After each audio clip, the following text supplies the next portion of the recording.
Hello and welcome back to OC Avery.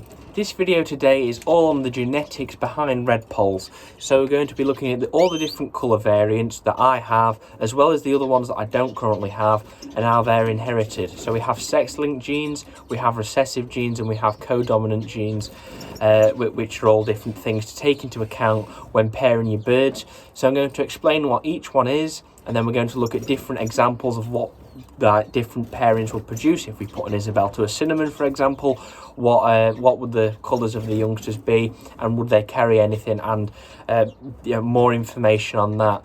So I'm going to start off with talking to you about the sex-linked ones, and that is quite easy and quite easy to understand. Then we'll look at the codominant ones, we'll look at the recessive ones, and then we'll give examples there, and I'll teach you and talk to you more about all of them.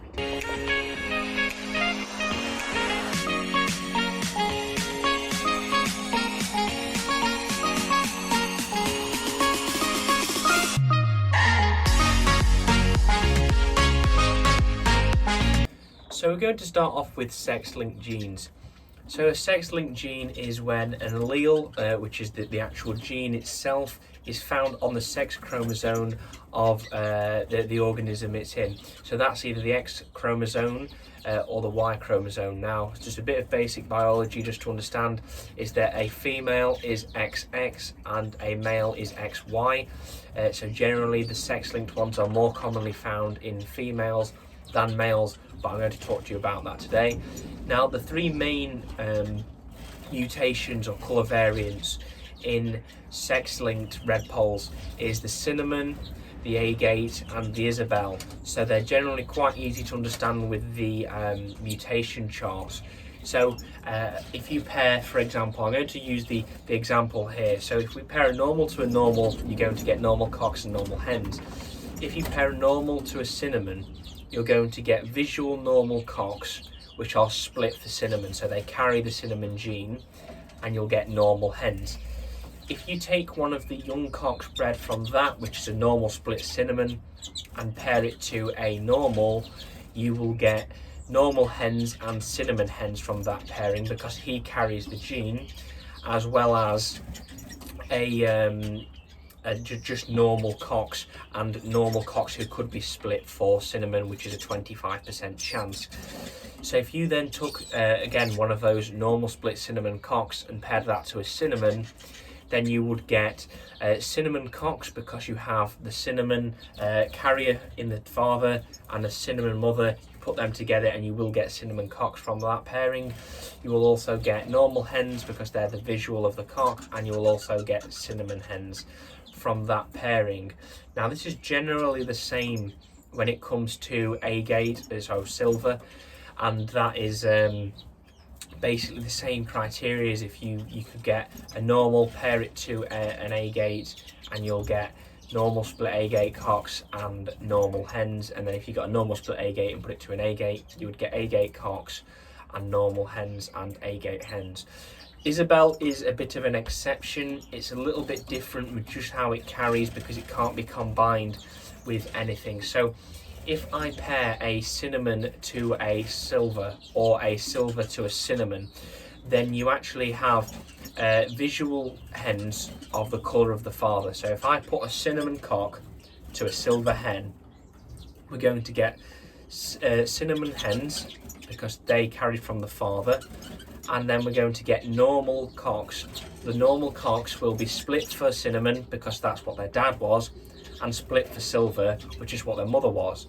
Now, I'm going to show you an example here of two normal split cinnamon, split silvers I bred this year.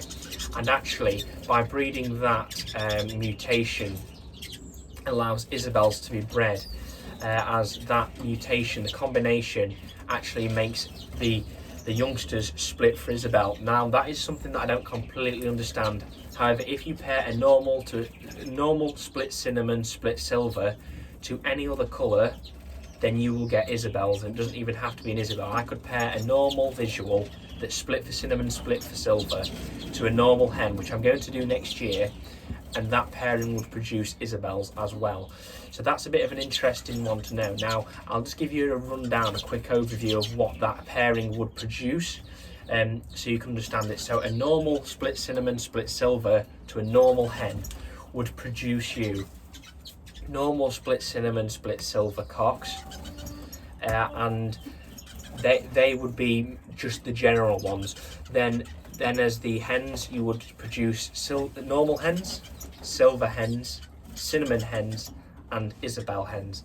And that's an interesting one, because then you know that any colour variants that come out of that combination will be hens, definite hens. So I know that next year when I do that pairing, then I will only be producing cinnamon hens, silver hens, and Isabel hens from that.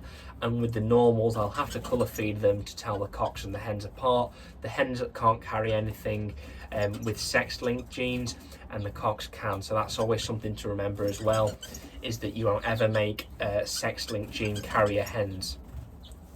With Isabels as well, if you pair a normal cock to an Isabel hen, you're going to be getting normal cocks that split for Isabel and normal hens. If you then pair a normal split Isabel to a normal, you will get normal cocks split for Isabel, normal hens and Isabel hens, because the Isabel gene can be kicked out again because it's sex-linked as hens.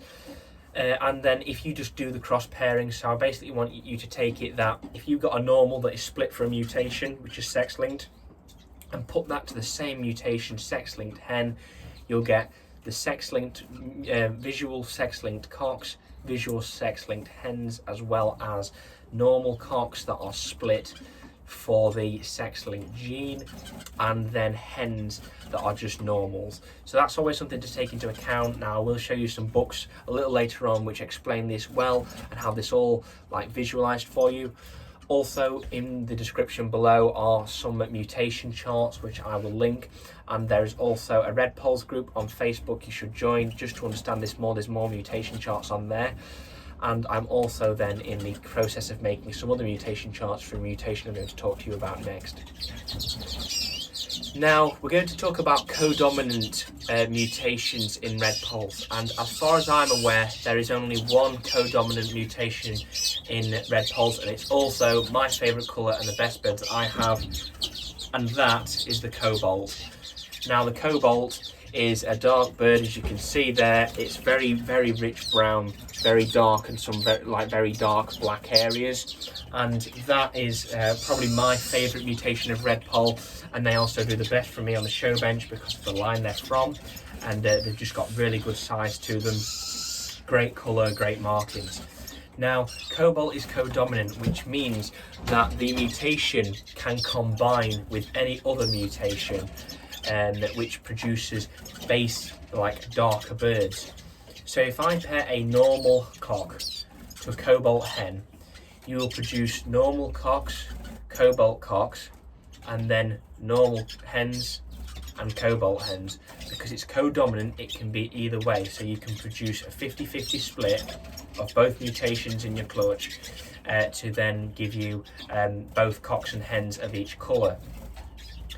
Now you will always find that if you pair a Cobalt to a sex-link like mutation such as a cinnamon, then if you do a Cobalt cock to a cinnamon hen, you will produce Cobalt cocks, cinnamon cocks, Cobalt hens and cinnamon hens, and the Cobalt cocks will be split for cinnamon.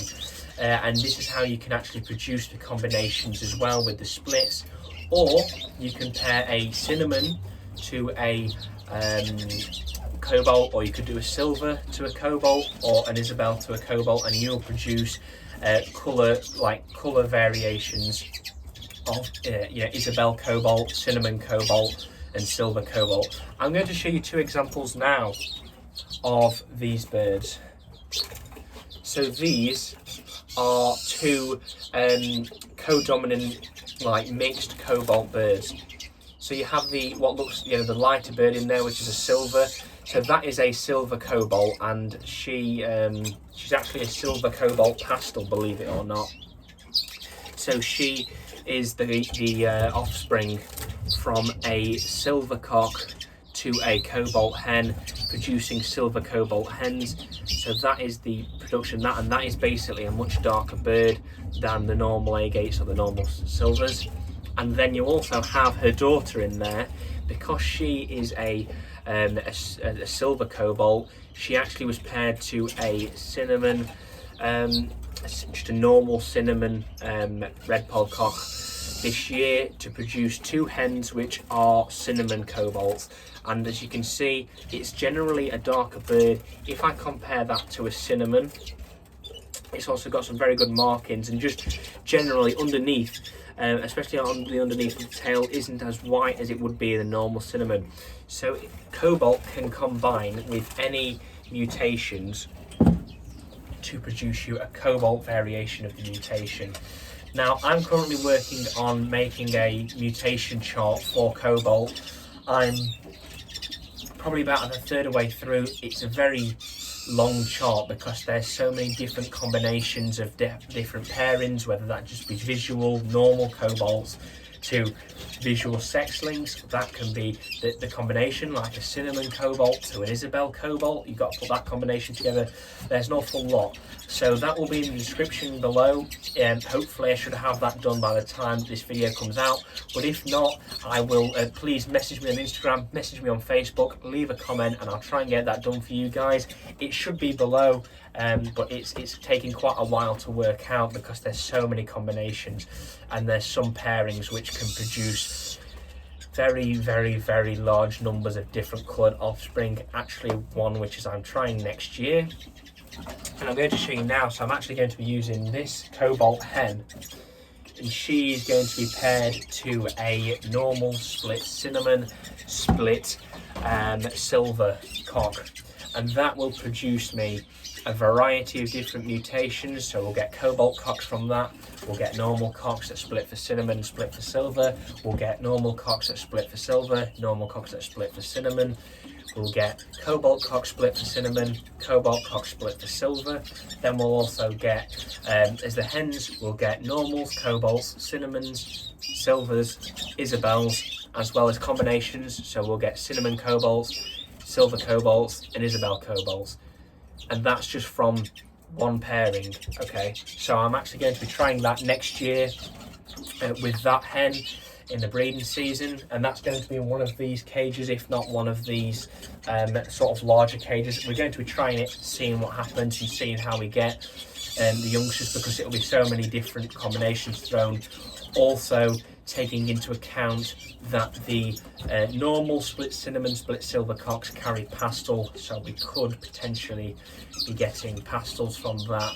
However, that's something I'm going to talk to you about in a moment. So Cobalt is a very interesting one. It's co-dominant, so you'll find that most pairings are going to produce visual Cobalt hens and visual Cobalt cocks, because the mutation combines across and doesn't need to be, isn't sex linked like cinnamon, silver, or Isabel. So now I'm going to talk to you about recessive genes. So in Redpolls there are 3 main recessive genes. You have pied. So I don't have any pieds in, but pieds are getting quite common now. There's quite a few pied breeders, and they're very nice birds. And in pied you can get all different combinations. So you can get normal pieds, agate pieds, cinnamon pieds, and Isabel pieds. And then you can also get a few others with, where you chuck other things in, like pastel, for example, with Cobalt pieds, which look lovely, are quite a nice black and white contrast.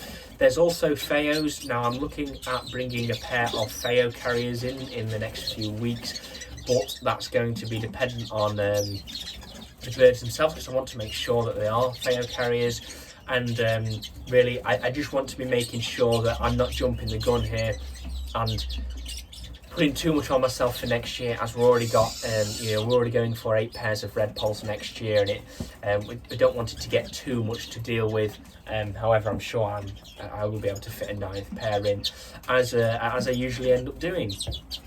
So there's also Feos, and they're a very nice mutation, and very interesting. They're basically a base of cinnamon with white wings, and like white bars in the wings and white specs throughout, and then also red eyes, and I really like the Feos, so I'm hoping to get some in, if not splits, but we'll have to have a look over the next few weeks when I go to visit the breeder, and you know, I'll take a judgment then, and you know, we'll see what happens. Then there's also pastel. Now pastel is something that I'm not 100% up to scratch on, as it's still something I'm trying to understand. But as far as I'm aware, pastel is a recessive gene as well. So with recessive birds, you need to make sure that the gene is on both sides, so both parents carry the gene or are visually the gene. So I'm going to show you an example here. This is actually the silver cobalt we just looked at, and she is also a pastel, which is basically like a white barring on the wings of the birds, and there's some very good examples. She's not a brilliant example of a pastel, but nevertheless she's a pastel. And I'm looking, well, I definitely will be bringing in a pastel cock for her next year. The plan is that that's going to be a cinnamon pastel cock we're going to bring in, and he will be pairing to her, which will produce his pastel youngsters because both parents carry the gene. So you need to make sure that the cock is either split for the recessive gene, so he's either a visual pied or he's a normal split for pied, for example, and the hen needs to be pied or normal split for pied. You know, there's another example there. And if you put them together, you'll get visuals of the other mutation as well as pied youngsters. If you do, for example, maybe you just do a cinnamon cock, a normal cinnamon cock, isn't split for anything, to a cinnamon pied hen, then you're going to get all cinnamons from that pairing, which are all split for pied. As far as I'm aware, I believe that is correct. Please do correct me if I'm wrong below. However, I've been studying the mutation charts quite heavily the past few days, but you know, I'm always looking to learn, of course. So you need to make sure that when you have a recessive bird, you want to pair that to another bird that's carrying or is the recessive gene as well, if you want to produce visuals. And that is really just the gist of that, is it has to be on both sides, otherwise you aren't going to be getting any visuals of that recessive gene. Also, just while we're on the topic of recessive genes, so I mentioned the Feo, and that's something that I'm looking to try and get hold of, a pair of Feos or a pair of split Feos or something like that. There's actually a bird that I wasn't aware even could exist until I actually saw it on Facebook a few weeks ago, and that is this bird right here. That is an Isabel Feo. Now, I wasn't aware that Feo could be combined with anything other than probably the Cobalt, because of how Cobalt it works with the codominance. But also, you know, you could maybe get Feo pieds if you tried that. Pastel, you can get pastels in pieds as well, and different things like that. But this is a bird that I didn't think could exist, and that is the Isabel Feo. And it's just something that I wanted to show you guys. It's really something different. You know, very different from a normal Isabel, or you know, definitely a normal Feo, obviously. And I just wanted to show you guys. I just thought that might be something nice that you'd like to see, a bit of something else you can appreciate, and something that I'm definitely going to try breeding in a few years' time. Hopefully I can get some Feos in and establish them, and then once I've cracked that, we can look at breeding and mixing the mutation with other mutations in the sex-linked ones, and even maybe the codominant Cobalt. Now, as we come to giving you an example, this is a pair I bred this year. That is a cinnamon cock to a silver cobalt pastel hen. Now, I'd just like you to think, so these are both sex-linked birds.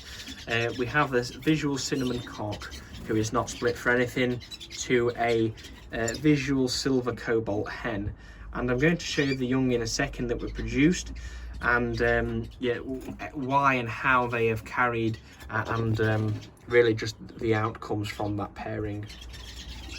So we first come to the two cocks produced from that pairing. Now, these are both normal visual cocks. which are both split for silver and are split for cinnamon. So these two, you know, they're nice birds. As you can see, we have the one on the left is generally darker than the one on the right, but I think they're both nice birds. They're quite light in colour compared to some of my other normals, so I'm going to have to fix that, because that is a little bit of a fault in the lessers, in these two in particular. But it is something that's quite easily fixed, just breeding them in with darker birds, as well as they're producing mutations anyway. So they are the two cocks that were produced from the cinnamon cock to silver cobalt pastel hen. They also should be carriers for pastel, so it'll be interesting to see the results next year. One will be paired to a cobalt hen, and the other will be paired to a normal hen. So I believe I'll be doing this cock here to the cobalt because he's darker, with this lighter cock here to a normal hen because he is yeah, he's a lighter bird, and I want to make sure that I keep my cobalts as dark as possible. And these are the two hens produced from that pairing.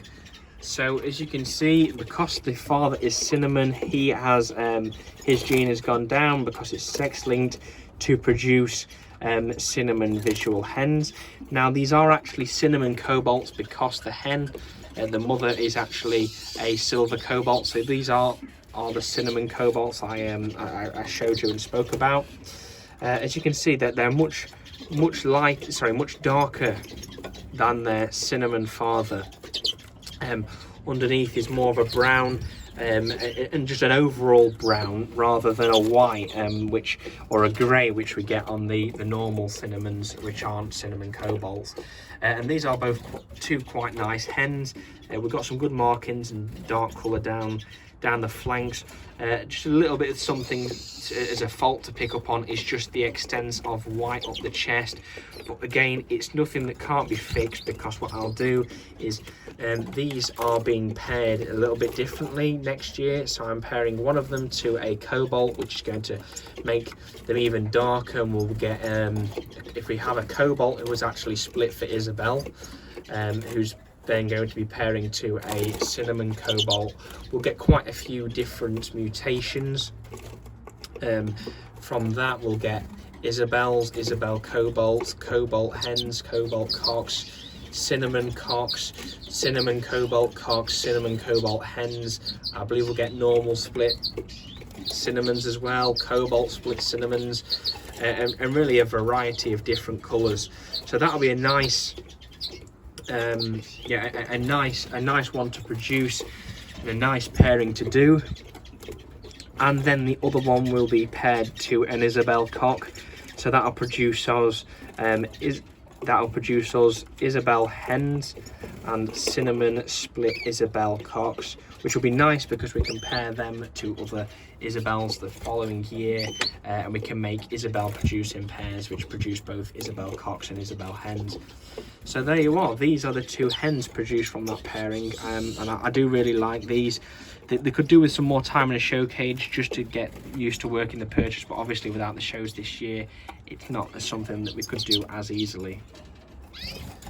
So as you can see, the bird behind me is actually a bit something different, which I wanted to show you guys and get your opinion on. It's something that I haven't bred, and it's actually, she's I believe 2 or 3 years old now, and molted out a little bit different this year. So let's take a look. So this is the hen I'm talking about. As you can see on the face, she has some very she has some white coming through, which is definitely something she didn't have previously. She was actually a completely really dark cobalt, and then this year she's molted out, which I believe would be her 3rd molt now, to have these sort of white specks on the face. It's not something that has faded or anything. I actually did pluck a few of them just to see, and they've come back out. So I'd like to know your guys' opinion. What do you think? Do you think that's just a normal cobalt who's maybe had a slight lack of a pigment in those feathers, or do you reckon that might be a cobalt pied? Because that's, if it is, it's a very lightly pied cobalt, and, you know, a really interesting bird. So I would like to see what you guys think of that, and yeah, let me know in the comments below what you would class that as, because it's something that I haven't paid an awful lot of attention to, thinking that it's going to fade after a little while, because she only molted it out like this in her third molt. But we'll have to see, and we'll breed her with something next year. So if they do carry pied, the cocks carry pied, then we can actually pair them to a pied and see what's produced. Something I would also like to show you guys is actually double factor and single factor cobalts.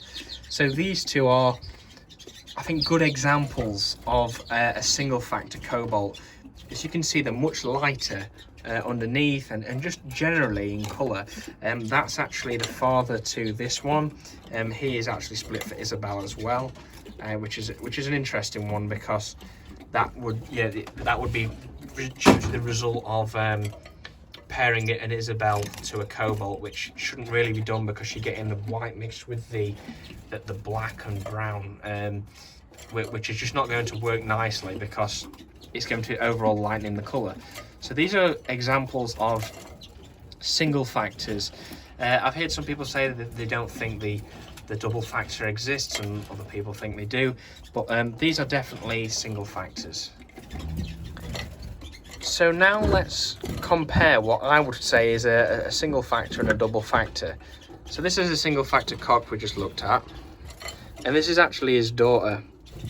As you can see, a really clear difference in the colour and definitely the quality of the cobalt in that. He's a really light coloured cobalt overall, whereas she is a very nice, rich, chocolatey brown and black colour. She's one of my favourite birds, and probably one of my absolute best cobalts. She's always done really well for me at the shows, and I'm hoping we'll breed some great youngsters off her next year. So that, I would say, is a double factor in that sense, and I've seen some even darker ones.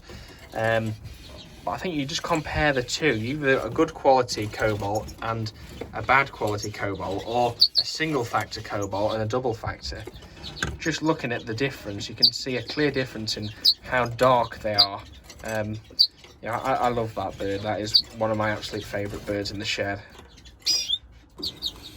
So now that I've given you an overview of some Redpoll genetics, sex-linked genes, codominant genes and recessive genes, it's now time for this week's eye catcher.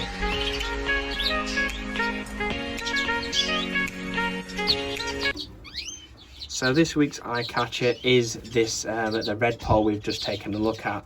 So that is the Cobalt Hen, and she is by far the best cobalt in my shed. As you can see, some absolutely great lines coming down the flanks, really nice, good colour, and a really dark bird. It's very difficult to tell a yellow from a buff in Redpolls. I would be leaning towards that she's a buff. However, I would like to know your opinion on that, so leave that in the comments below. But that is one of my favourite Redpolls in the shed. A nice stance to her. She's a cobby bird. Could do a little bit more weight underneath, just because we've got a bit of a bow, like a dip, as you can see, just at the bottom, but nothing too major, and definitely something to work with in the future. But that is this week's eye catcher.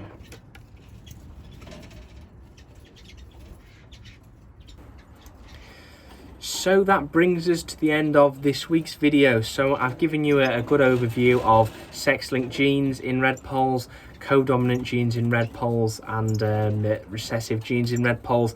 There will be mutation charts in the description, a link in the description to that, because it's easier than posting it on the screen, because you guys won't have enough time to study that, and you can spend it in your own time looking at those mutation charts and trying to understand them.